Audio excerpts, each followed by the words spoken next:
Thank you for standing by. Welcome to the MetLife First Quarter Earnings Conference Call. At this time, all participants are in a listen-only mode. Later, we will conduct a question-and-answer session. Instructions will be given at that time. As a reminder, this conference is being recorded. Before we get started, I refer you to the cautionary note about the forward-looking statements in yesterday's earnings release and to risk factors discussed in MetLife's SEC filings. With that, I will turn the call over to John Hall, Global Head of Investor Relations. Thank you, operator. Good morning, everyone. We appreciate you joining us for MetLife's First Quarter 2022 Earnings Call. Before we begin, I point you to the information on non-GAAP measures on the investor relations portion of MetLife.com, in our earnings release, and in our quarterly financial supplements, which you should review. On the call this morning are Michel Khalaf, President and Chief Executive Officer, and John McCallion, Chief Financial Officer. Also participating in the discussion are other members of senior management. Last night, we released a set of supplemental slides which address the quarter. They are available on our website. John McCallion will speak to those supplemental slides in his prepared remarks, if you wish to follow along. An appendix to these slides features disclosures, GAAP reconciliations, and other information which you should also review. After prepared remarks, we will have a Q&A session. In light of the busy morning, Q&A will last no later than the top of the hour. In fairness to all, please limit yourself to one question and one follow-up. With that, over to Michel. Thank you, John, and good morning, everyone. MetLife delivered strong financial results in the first quarter of 2022. With the rise in geopolitical uncertainty and a pandemic that hasn't fully loosened its grip, these results demonstrate the strength and resiliency of our underlying businesses. MetLife's purpose of always with you, building a more confident future, is ringing true with our customers now more than ever. Starting with our financial results, we reported first quarter 2022 adjusted earnings of $1.7 billion, or $2.08 per share, which was well above consensus expectations. The primary driver was strong variable investment income, partly offset by continued elevated COVID-19 claims, mostly in the U.S. Trends in our business point to continued momentum despite the many global dislocations. Net income for the quarter was $606 million, up from $290 million a year ago, and below adjusted earnings in the quarter. Losses on derivatives helped to protect our balance sheet from interest rate movements, and impairments on bonds account for most of the difference between net income and adjusted earnings. Interest rates rose rapidly during the quarter, with the yield on the 10-year Treasury advancing 83 basis points, triggering market value adjustments to our derivative hedges. The tragic events in Ukraine led to an impairment of Russian and Ukrainian bonds in the quarter. Let's shift to our continued strong performance in variable investment income, which totaled $1.2 billion pre-tax in the quarter. Private equity was again the engine, producing an approximately 7% quarterly return, with higher PE balances also a factor. Our private equity returns are reported on a one-quarter lag, and the weaker first quarter equity market may impact our VII results in the second quarter. For MetLife, private equity has long been an important source of value creation, generating strong returns and supporting our long-dated liabilities. It is an asset class we manage prudently. Last quarter, we indicated that we would divest roughly $1 billion of general account PE assets. Just after the first quarter close, we launched a PE fund of funds to be managed by MetLife Investment Management in a transaction that creatively and thoughtfully addressed investment allocation while establishing a new fee-generating business venture. Turning to some first quarter business segment highlights, I'll start with our U.S. Group Benefits results. Adjusted earnings of $112 million were up 20% year over year. We saw strong growth within our current customer base, reflecting a combination of higher enrollment higher employment levels, and higher salaries. Although COVID-19 life claims remained elevated, the group life mortality ratio fell sequentially 250 basis points to 103.8%. Our flagship U.S. group benefits franchise has generated a profit for shareholders in every quarter since the pandemic began, a testament to the breadth, strength, and resilience of this business. With our scale and leadership, the biggest threat in this business is becoming complacent, something we will simply not allow to happen. We've taken concrete actions to grow and establish products like group life, dental, and disability, voluntary products like legal, and newer products like vision and pet. The results are showing up in solid recurring PFOs, which have grown by more than $3 billion over the last 3 years, looking past par claims. In Retirement and Income Solutions, or RIS, adjusted earnings were down 16%, primarily due to a tough comparison as the strong contribution from VII in the current quarter fell below the extraordinary contribution of a year ago. Beyond VII, a number of key metrics in this business were strong, including volume growth and spreads. Continuing the momentum from the fourth quarter, we booked a $1.3 billion pension risk transfer deal in the first quarter. With funding levels strong and interest rates on the rise, we see a robust PRT pipeline going forward. For Asia, adjusted earnings similarly benefited from strong VII, partly offset by a negative impact from foreign exchange. At the same time, business momentum was solid. General account AUM was up 7% on a constant currency basis from a year ago. Sales in Asia grew 2% on a constant currency basis year over year, driven by a good fiscal year end in Japan. In Latin America, adjusted earnings were up by more than $100 million from the prior period as COVID-19 claims moderated in Mexico. The exceptional sales success posted in 2021 has carried into 2022, with sales on a constant currency basis jumping 40% in the first quarter. The pandemic has ushered in a renewed focus on the importance of insurance across Latin America. This has fueled a flight to quality, which, in turn, has helped drive our sales and boost our persistency. Shifting to capital and cash, we returned more than $1.3 billion to shareholders through common dividends and share repurchase in the first quarter. Based on the strength of our balance sheet and free cash flow generation, we announced a 4.2% increase in our common dividend per share, which has grown at a compound annual rate of 9.5% since 2011. With $475 million left on our current repurchase authorization, our board of directors has authorized an incremental $3 billion authorization, which brings our total buyback capacity to roughly $3.5 billion. At the end of the quarter, we had $4.2 billion of cash and liquid assets at our holding companies. Despite the seasonally low quarter for subsidiary dividends, we remain comfortably above our target cash buffer of $3 to $4 billion.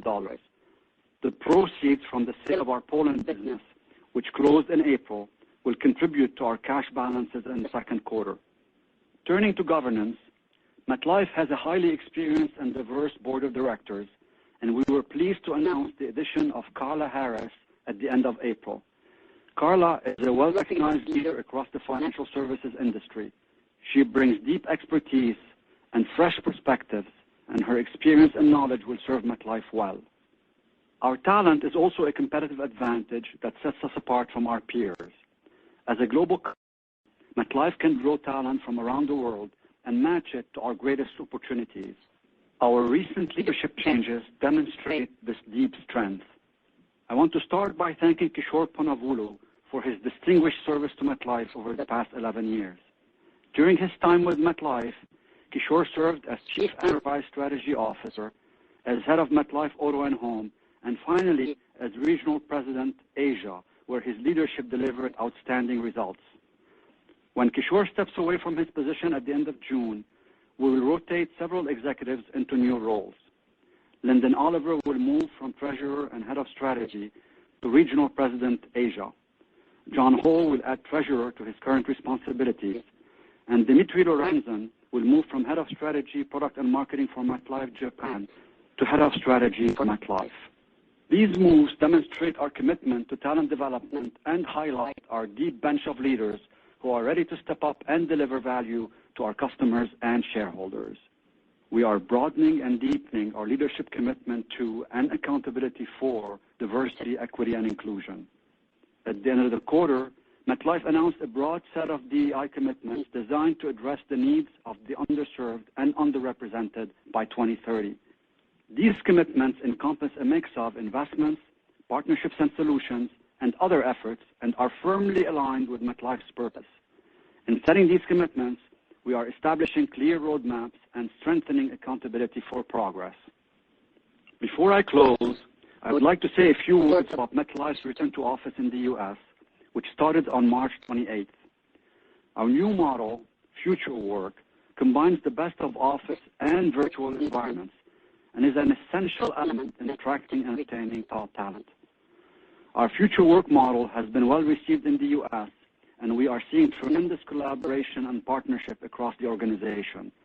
We are also well underway to adopting a Future Work model outside the U.S. as conditions allow. From my own perspective, it is great to walk the floors again, host in-person meetings, and feed off the energy in the building. Over the past few weeks, I have visited several of our offices across the U.S., and the team's enthusiasm and energy levels has been outstanding. I look forward to more such visits as doors increasingly open, and I also welcome the opportunity to sit down face-to-face with many of you in the months ahead.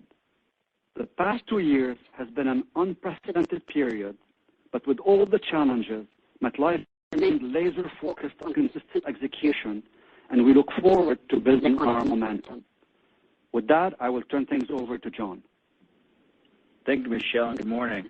I will start with the 1Q22 supplemental slides, which provide highlights of our financial performance and an update on our cash and capital positions. Starting on page 3, we provide a comparison of net income to adjusted earnings in the first quarter. Net income was $606 million, or $1.1 billion lower than adjusted earnings. The majority of this variance was due to net derivative losses as a result of a significant rise in long-term interest rates in the quarter.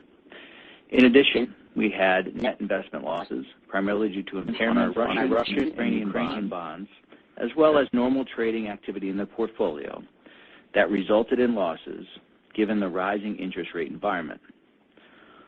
Following the impairment and a sale of Russian bonds in April, our current combined exposure in Russia and Ukraine is roughly $125 million. On page 4, you can see the first quarter year-over-year comparison of adjusted earnings by segment, which did not have any notable items on either period. Adjusted earnings were $1.7 billion, down 12% and down 10% on a constant currency basis. Lower variable investment income accounted for the majority of the year-over-year decline. While private equity returns were again strong, they compared to an even stronger Q1 of 21. Adjusted earnings per share was $2.08, down 5% year-over-year on a reported basis and down 4% on a constant currency basis. Moving to the businesses, starting with the U.S. Group Benefits adjusted earnings were up 20% year-over-year due to higher volume growth and an improvement in underwriting margins. I will discuss Group Life underwriting in more detail shortly. Regarding non-medical health, the interest-adjusted benefit ratio was 72.5% in Q1 of 22, at the midpoint of its annual target range of 70 to 75%. That said, the ratio was higher than the prior year quarter of 71.1% due to higher incidences in disability relative to favorable incidence levels in the prior year quarter. Turning to top line, Group Benefits adjusted PFOs were up 7% year-over-year. This growth included 2 percentage points related to higher premiums from participating contracts, which can fluctuate with claim experience. The balance of the PFO growth of 5% was due to solid growth across most products, including continued strong momentum in voluntary. Group Benefits sales were down 31% compared to record sales in Q1 of 21, which were driven by exceptionally strong jumbo cases. While jumbo case activity was significantly lower in 1Q22, we continue to see good growth in the business, and our persistency remains strong. Retirement Income Solutions, or RIS, adjusted earnings were down 16% year-over-year. The primary driver was less favorable private equity returns versus a very strong Q1 of 21. Favorable volume growth was a partial offset. RIS investment spreads were 181 basis points, driven by another strong quarter of variable investment income. Spreads excluding VII were 89 basis points, up 1 basis point versus 1Q21, but down 2 basis points sequentially due to higher LIBOR rates. RIS liability exposures were essentially flat year over year, as growth across most products, primarily UK longevity reinsurance and pension risk transfers, were offset by lower separate account balances. With regards to pension risk transfers, we completed one transaction worth $1.3 billion in the first quarter and continue to see an active market. Moving to Asia, the adjusted earnings were down 7% and 4% on a constant currency basis, primarily due to lower recurring interest margins and a decline in first quarter equity markets in Japan and Korea. This was partially offset by solid volume growth as assets under management on an amortized cost basis grew 7% on a constant currency basis. In addition, sales were up 2% year over year on a constant currency basis, driven by strong sales in Japan. Latin America adjusted earnings were $142 million versus $40 million in the prior year quarter. While COVID-19 related claims remained elevated in 1Q22 at roughly $30 million after tax, they were down significantly versus the prior year quarter. In addition, volume growth was a positive contributor, while lower equity markets were a partial offset. The Chilean encaje had a negative 4% return in 1Q22 versus the prior year quarter, which was a modest positive. While LATAM's bottom line has been trending towards pre-pandemic levels, its top line continues to demonstrate strength as adjusted PFOs were up 22% year over year on a constant currency basis, and sales were up 40% on a constant currency basis, driven by solid growth across the region.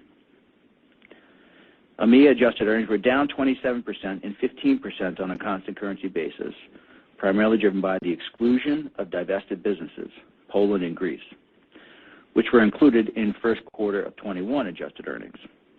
In addition, higher expenses were partially offset by favorable underwriting margins and volume growth. While the region reported excess COVID claims in Q1, they were lower than the prior year quarter. MetLife Holdings adjusted earnings were down 39%. This decline was primarily driven by lower variable investment income and less favorable underwriting. Corporate and other adjusted loss was $117 million versus an adjusted loss of $171 million in the prior year quarter. Higher variable investment income was the result of a $1.1 billion transfer of PE assets to corporate and other from RIS and MetLife Holdings in Q1 of 22 to better align asset liability management for these two segments. Higher expenses were a partial offset. The company's effective tax rate on adjusted earnings in the quarter was 21.3% and within our 2022 guidance range of 21 to 23%. Now I will provide more detail on group benefits mortality results on page 5. This chart reflects our group life mortality ratio for the last 5 quarters, including the COVID-19 impact on the ratio and on group benefits adjusted earnings. The group life mortality ratio was 103.8% in the first quarter of 22, which is well above our annual target range of 85 to 90%. COVID reported claims were roughly 14 percentage points, which reduced group benefits adjusted earnings by approximately $230 million. While U.S. COVID deaths were higher sequentially, there was a favorable shift in the percentage of deaths under age 65, declining from approximately 33% in the fourth quarter to roughly 23% in the first quarter. As a result of these two competing factors, we saw a modest improvement in mortality results this quarter. In addition, we experienced 1 to 2 percentage points from non-COVID excess mortality. This included a larger number of high-dollar claims, which can fluctuate from period to period. On page 6, this chart reflects our pre-tax variable investment income for the past 5 quarters, including $1.2 billion in the first quarter of 22. This strong result was mostly attributable to the private equity portfolio of roughly $14 billion, which had an overall return of 7% in the quarter. Unlike previous quarters where we have seen a dispersion in returns by fund type, this quarter our major PE returns were tightly coupled around 7% overall. As we have previously discussed, private equity is generally accounted for on a one-quarter lag. In addition, real estate equity funds were also a strong contributor to VII with a 10% return in the quarter, while hedge funds, which are reported on a one-month lag, had a loss. On page 7, we provide VII post-tax by segment for the prior 5 quarters, including $936 million in Q1 of 22. You will note that our general rule of thumb that RIS, MetLife Holdings, and Asia account for 90% or more of the total VII did not hold in 1Q22, coming in at 83%. This lower percentage was primarily due to the transfer of PE assets to corporate and other from RIS and MetLife Holdings that I discussed earlier. In addition, Asia's higher VII year-over-year was primarily due to strong real estate equity fund performance, as well as higher PE asset balances. Turning to page 8, this chart shows a comparison of our direct expense ratio over the prior 5 quarters, including 11.7% in Q1 of 22. As we have highlighted previously, we believe our full-year direct expense ratio is the best way to measure performance due to fluctuations in quarterly results. Our first quarter direct expense ratio benefited from solid top-line growth and ongoing expense discipline. This included approximately 40 basis points from premiums that relate to participating cases in group benefits due to excess mortality. We remain committed to achieving a full-year direct expense ratio below 12.3% in 2022, demonstrating our consistent execution and focus on an efficiency mindset. I will now discuss our cash and capital position on page 9. Cash and liquid assets at the holding companies were approximately $4.2 billion at March 31st, which was down from $5.4 billion at December 31st, but remains above our target cash buffer of $3 to $4 billion. The sequential decline in cash at the holding companies reflects the net effects of subsidiary dividends, payment of our common stock dividend, share repurchases of $915 million in the first quarter, as well as holding company expenses and other cash flows. Our first quarter tends to be lower in subsidiary dividends and higher in holding company expenses. Therefore, we would expect holdco cash balances to increase in the second quarter due to higher subsidiary dividends, as well as proceeds from the sale of our Poland business, which closed in April, as Michelle noted. In regard to our statutory capital, for our U.S. companies, our 2021 combined NAIC RBC ratio was 386%, which was above our target ratio of 360%. For our U.S. companies, preliminary first quarter year-to-date 2022 statutory operating earnings were approximately $400 million, while net income was approximately $800 million. Statutory operating earnings decreased by approximately $1.1 billion year-over-year, primarily due to less favorable VA rider reserves, underwriting results, and higher expenses. We estimate that our total U.S. statutory adjusted capital was approximately $18.7 billion as of March 31, 2022, down 2% compared to December 31, 2021. Finally, the Japan solvency margin ratio was 947% as of December 31st, which is the latest public data.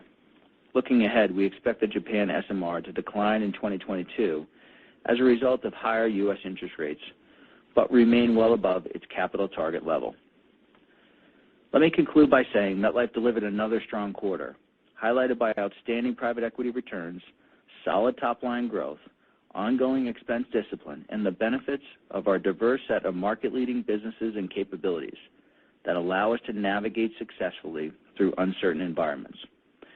In addition, our capital, liquidity, and investment portfolio remain strong and position us for further success. Finally, we are confident that the actions we are taking to be a simpler and more focused company will continue to create long-term sustainable value for our customers and our shareholders. And with that, I will turn the call back to the operator for your questions. Thank you. Ladies and gentlemen, if you would like to ask a question, you may press 1 then 0 on your telephone keypad. You will hear acknowledgement that your line has been placed in queue, and you may remove yourself from the queue by depressing the 1 then 0 key again. One moment, please, for the first question. And we go to the line of Ryan Krueger with KBW.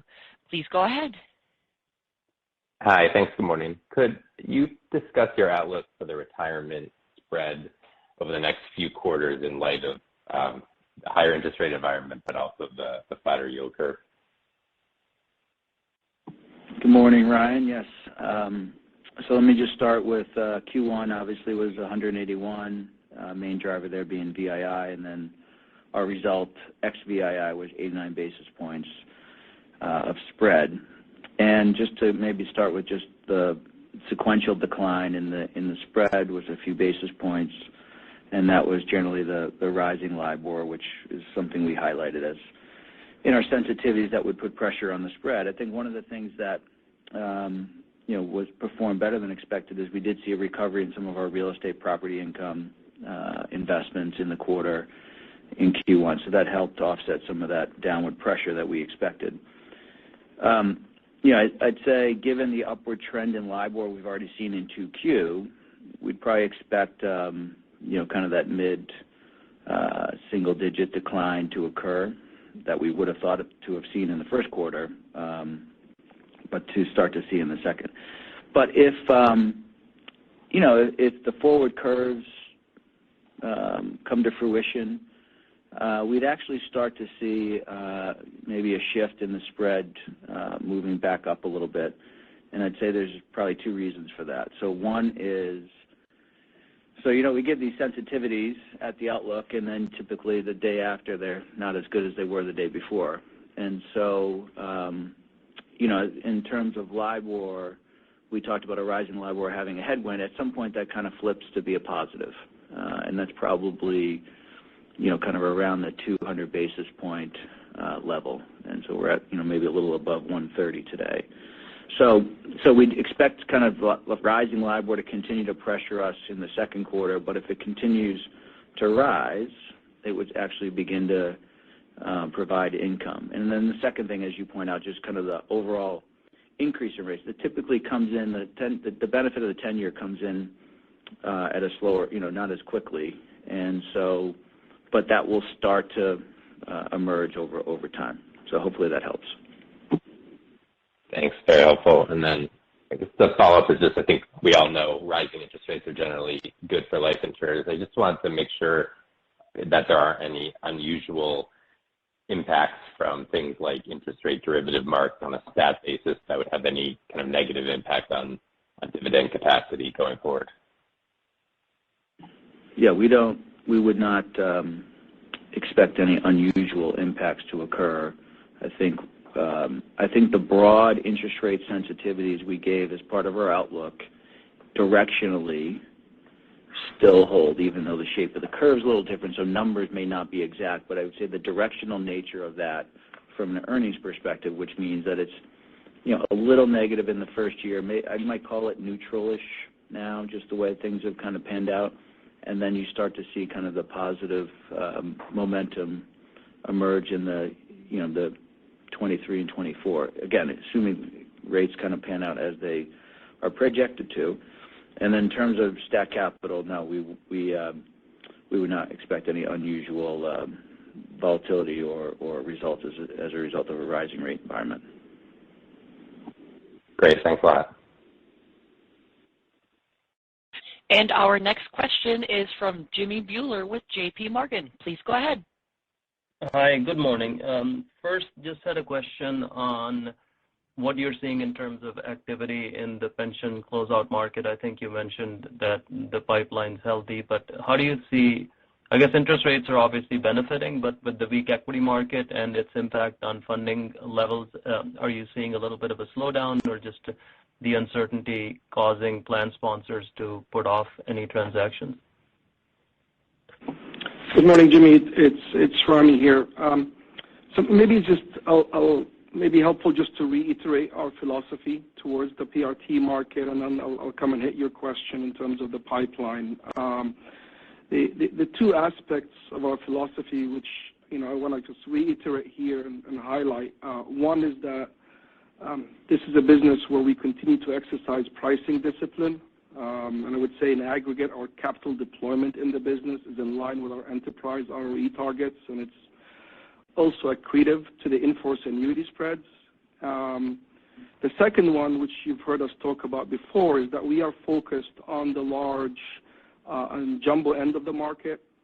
There are fewer players there, and the deals tend to play to our competitive strengths in terms of size and rating, our balance sheet, and the investment capabilities. In terms of the outlook, as you know, we had a very strong quarter in 21. The fourth quarter of 21, we ended with 5 transactions that were total of $3.6 billion. We did 1 transaction this quarter for $1.3 billion, and we still see a very robust pipeline in front of us as we look towards the rest of the year. In terms of the segment we play in, that jumbo segment, many of these plans have been on a multi-year de-risking journey, so they don't kind of turn on a dime, if you will, in terms of making that decision. So a lot of those kind of asset allocations have been pre-positioned, and therefore at that jumbo end, it doesn't tend to be as sensitive to equity market volatility. But having said that, clearly the overall market as it stands today stands at a very high funding levels, and that bodes well for the overall pipeline as well. Okay, thanks. And then on your Latin American sales, they were pretty strong across every single major market. To what extent is that a function of the pandemic receding versus just anything that you've done on the product or distribution side? Yes, hi Jimmy, this is Eric here. So yeah, you noticed the sales momentum really demonstrates really the strength and of our distribution channels and the diversity of our product mix. We're seeing the benefits of that diversification strategy that combined with the increased awareness that Michelle mentioned and that demand of insurance combined with the swift implementation of digital capabilities before, during, and now as we get out of the pandemic allows us to sell and serve our customers better. And the marketplace is really responding to this with a true flight to quality. And that emphasis on quality is also evidenced by the strong persistency, which combined with the robust sales has resulted with an over 20% growth year over year on PFOs on a constant currency basis. Now, about half of these sales are coming from the SPIA business in Chile, as we've seen the annuity market expanding during the first quarter. So, overall, I would say it's a combination of factors, and the strength of our franchise in LATAM is showing up as the pandemic recedes. Thank you. And our next question is from Elyse Greenspan with Wells Fargo. Please go ahead. Hi, thanks. Good morning. My first question, we've seen, move up in interest rates this year. I was just wondering if that, has an impact on the potential for you guys to do a transaction with one of your blocks within Holdings? Hi, Elyse. It's John. Good morning. I think, as we've said before, rising interest rates are, I think, beneficial to the risk transfer, block transfer market. I think there's, so that gives, but I don't think that's the only thing that people are focused on. I don't think it changes materially. I think it's a modest positive, as we've talked about. Improving interest rates, solid equity markets, I think they all kind of support, a healthy risk transfer market. So, but again, I don't think that's the only driver. And I think, as we've seen over the years, the last few years, there's been plenty of transactions even at lower rates. So, but again, I think it's a modest positive. Okay. And then within group, you guys called out the non-COVID mortality this quarter. I just was hoping to get a little bit more color there, and if do you guys expect this to continue, as we move through this year and even potentially, get on the other side of the pandemic? Hey, Elise. I would say what we saw this quarter is very much in line with kind of normal quarterly fluctuations we see. Just to give you sort of some color in terms of one of the drivers here, if you look at our kind of large claims here, defined, let's say you take a $2 million mark, we've got higher number of those claims, but when I say higher, think high single digits. And we've got quarters when that came below our expectations. So this is kind of normal quarterly fluctuation. We clearly look at the numbers. We are the largest writer of group life benefits in the industry, and as of this point, we're not seeing any real evidence outside of COVID of any long-term adverse trends here. Okay, thanks for the color. Next, we go to the line of Erik Bass with Autonomous. Please go ahead. Hi, thank you. In the group business, can you talk about enrollment and persistency trends and the level of benefit you're seeing from rising employment and wage growth? Hey, Eric, could you just repeat the question? You were just cutting off a bit. Sorry, I was just asking in the group business if you could talk about enrollment and persistency trends and then the level of benefit that you're seeing from rising employment and wage growth. Sure. In terms of persistency, we continue to see very, very strong persistency on our book. That's up and down market and very much kind of in line with our expectations. And as I've highlighted before, we're seeing that persistency even in an environment where we have been taking price increases in particular on the life book, given the uncertainty around COVID. So the persistency has been really excellent. We're also seeing continued momentum on our voluntary portfolio, and that's kind of continued to drive double-digit PFO growth in our business. And just to give you a flavor of that, we ended the year well above $1 billion of PFOs in voluntary, and we continue to see good growth on that. In terms of employment, that's a tailwind. We're starting to see that in the business. Clearly, higher employment levels provide just more eligibles and therefore more premiums. Wage inflation is another tailwind, although that does play out gradually over time, so I don't expect that to see kind of having an immediate uptick, and it does depend on the population that's getting those wage increases, et cetera. But both of these I would think of as general tailwinds to the business, and we're seeing evidence of that in our book today. Great, thank you. And then can you discuss your earnings and capital exposures to a weaker yen and what hedges you have in place?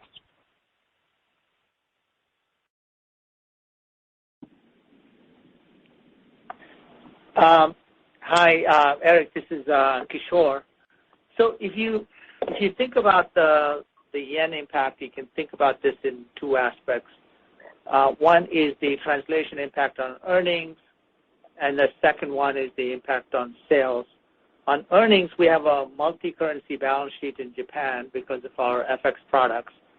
And if you think about it holistically for MetLife Asia, roughly 15% of our earnings are yen denominated.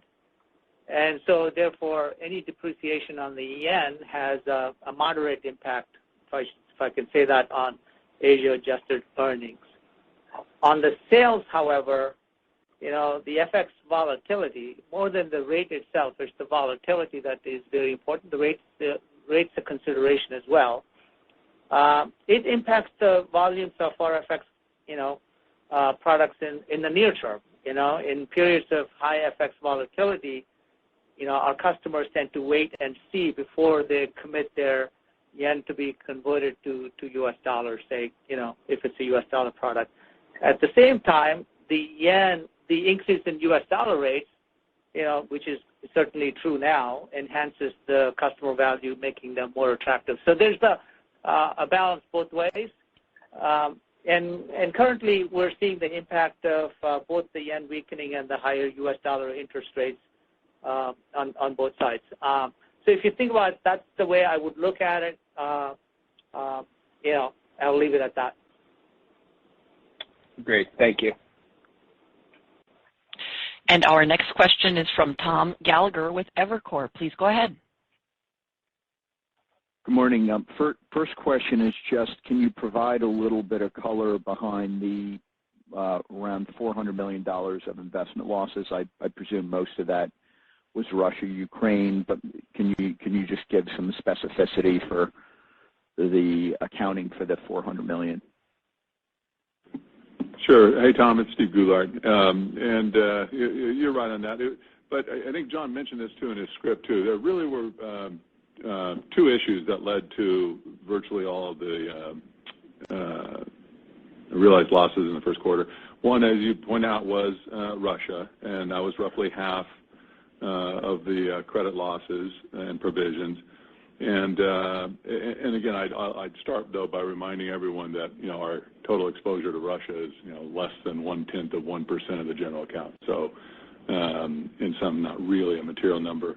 And then the second piece on the losses, John also mentioned, was normal trading activity, but that really just reflected what was happening with interest rates in the quarter. And if you think about, again, our asset liability management, we are heavily investing in private assets right now, and it takes time to originate those private assets. So we're putting in assets that are, more liquid, and as we replace those in the permanent structure with private assets, given the interest rate movements of the quarter, we saw losses in that. But again, we pick it up on the back end, of course, because the private assets are higher yielding. Got it. That makes sense, Steve. So I would assume some of that, there could be a little bit of a tail to the trading aspect of that as you roll into 2Q and rates have continued to go up. Is that fair? I think as long as rates are moving, we'll probably see similar action and similar results, yeah. Okay, gotcha. And then just, I guess for Kishore, just to follow up on Japan, the sales there seemed pretty good, and your competitors that are in Japan were quite weak with the state of emergency orders in Japan. Just curious how you were able to drive sales growth. Is there something unique about product launches or your distribution that allowed you to still grow sales across, it looks like across all products in Japan? I love the premise of your question, Eric, and I will certainly pass on that compliment to our associates in Japan. I think it's a great question. I love the way you worded it. Certainly, that said, our sales increased 18% in Japan. It's a very strong performance. There are three reasons why I would attribute that. Our execution on the ground has been, quite strong. Secondly, we do have a very diversified channel mix, as you know, and that is continuing to show. Where certainly there's a little bit of softness on the banker side on a relative basis, but that got picked up on the CA. So that balances, the back and forth certainly is coming through really well. And then thirdly, we have been investing quite a bit on our products and capabilities over the past 2 years, but most notably over the past 12 months, we've had a couple of successful product launches, and most recently we entered the COLI market again, and so that was well received in the marketplace. We launched a new banker platform, in last year, which has got very strong reception. And then we also entered the variable, product market, so that's also getting good traction as well. So we're very happy about that. However, since you asked the question, I wanted to give you a little bit of context for overall Asia in terms of our performance this quarter, which is we're very good, but also caution that we're continuing to deal with COVID. And that's a big factor across all our markets. Clearly, Korea and Japan, we have a surge in cases in quarter one, and we're dealing with that even in China as well. And then on top of that, in Q2, we're dealing with a bunch of market-specific regulatory and exchange-related challenges which are ongoing. And then there's a seasonality factor in Q1 with March being the fiscal year end. So that's been a tailwind which doesn't carry through Q2. Given all that, the volume of sales in the next quarter will be under pressure. But on a year-on-year basis, I expect Asia ex-Japan, to come in stronger in Q2 to offset that as well. So that's we've done well in Q1, a little bit of pressure in Q2, and then I want to switch to the overall frame, which is despite all of this, our execution has been very strong. Our diversity of markets are coming through, and so from a guidance perspective, I'll stick to the mid to high single sales growth guidance we gave in February, and in terms of timing, I expect a much stronger year-on-year performance in the second half for Asia as a whole. So I hope that was helpful from a commentary perspective. That was. Thank you. Great. And, go ahead.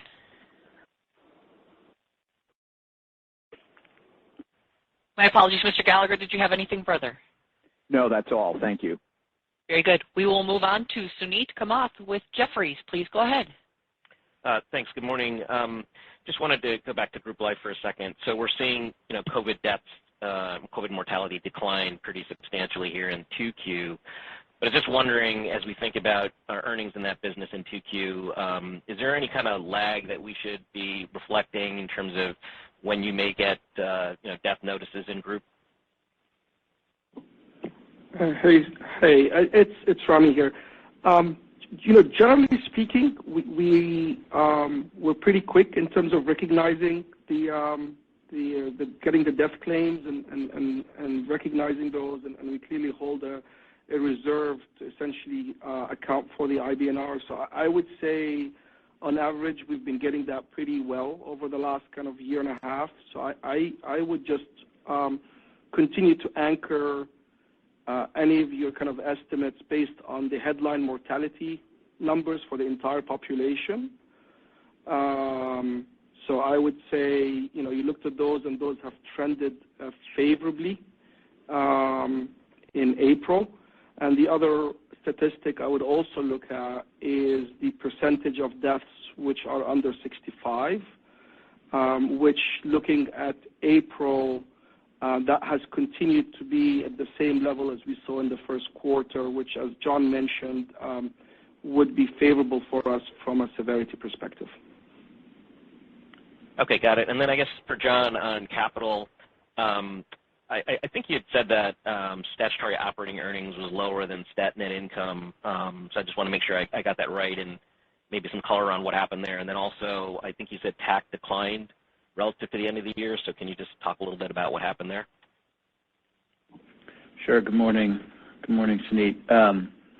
Yeah, that's right. I mean, I think it's just the kind of some of the geography between our, where our VA reserves go versus some of the, kind of the hedges, and you think about, just what equity markets did. That probably explains some of that difference, and some of the realization of that. So that's kind of number one. You commented, and then your second point is just on stat capital generation. Yeah, I think it was down 2%, so maybe a little over 300. I'd kind of put that in the normal volatility in any one quarter. We paid our normal kind of a fourth of 25% of our kind of target dividend for the year, give or take, in the quarter, and we just had a little additional volatility. So I wouldn't read into that in any way. I'd kind of consider that to be normal volatility, and I wouldn't consider it a trend. Okay, thank you. And next we go to the line of Alex Scott with Goldman Sachs. Please go ahead. Hi, thanks for taking the question. First one I had is on just the expenses. You know, I think they've kind of consistently come in below sort of the target you guys outlined at the Investor Day with the Horizon strategy and so forth. And you know, you're achieving pretty good organic growth across a number of your businesses. And so I was just interested in any commentary on, you know, where, you know, that could go from here. You know, if you know, I think sometimes in the past you've caught out one-timers and things like that on expenses that would get you back up to sort of that targeted level. But this feels like maybe you're benefiting more from operating leverage and you know, could it be driven down, you know, further from here? Good morning, Alex. Yes, you know, we're certainly pleased with the execution and you know, that's not without headwinds and you know, what we're all dealing with today in terms of inflation, wage increases and things like that. But I think it's a testament to the team and really the embedded culture that we've built here around efficiency mindset. It's a critical component of our strategy, as you mentioned. You know, just on the ratio itself, it was 11.7. You know, I mentioned in the opening remarks that you know, you have to be careful. The headline number is probably benefiting about 40 basis points from elevated COVID claims, which impact our participating cases, and that creates, you know, increase in revenue. There's a bit of a gross up on the P&L. So net, we're still, you know, we're a little above 12, but still below the 12.3. And you know, that's, you know, within there it also includes, you know, our intention to continue to invest in the firm for growth, to improve, you know, our use of technologies and then obviously if circumstances dictate, that gives us optionality to leverage that capacity in different ways and to protect margins. So all in all, I'd say we're executing on our target, our initiative when it comes to managing expenses. Thanks. And then my follow-up is just if you could provide a brief update on the asset management business and just what you're thinking in terms of inorganic opportunities that are out there, and if the current environment, you know, makes that, you know, more challenging or maybe it presents more opportunities. Just interested in if anything's changing there. Hey, Alex, Steve Goulart.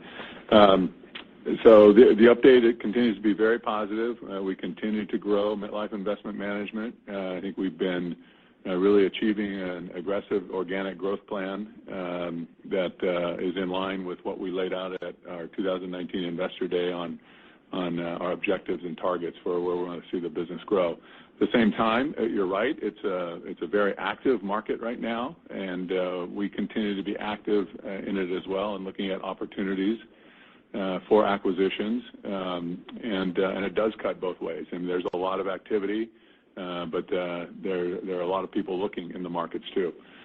We know what we're looking for strategically. You know, we're very disciplined financially, and we want to make sure that anything we do fits, you know, culturally and strategically. So we'll continue to be active, and hopefully when we find something that meets those criteria, we'll be successful in acquiring it.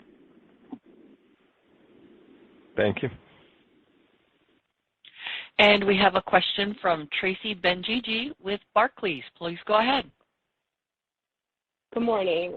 I realize later in the year you review your reserving assumptions, but still where the 10-year Treasury rate is today at nearly 3% and where it may be heading. How should we be thinking about your 2.75% reversion to the mean assumption, and how does inflation come into play with respect to your reserve position? Hey, good morning, Tracy. Good question. Obviously, we have that long-term assumption, and things have changed quite a bit. I think it's early for us to make any predictions at this point. Obviously, as we get into the, kind of the end of the second into the third, really more the third quarter, we'll start to think about it. I think as we've all realized that things can change quickly.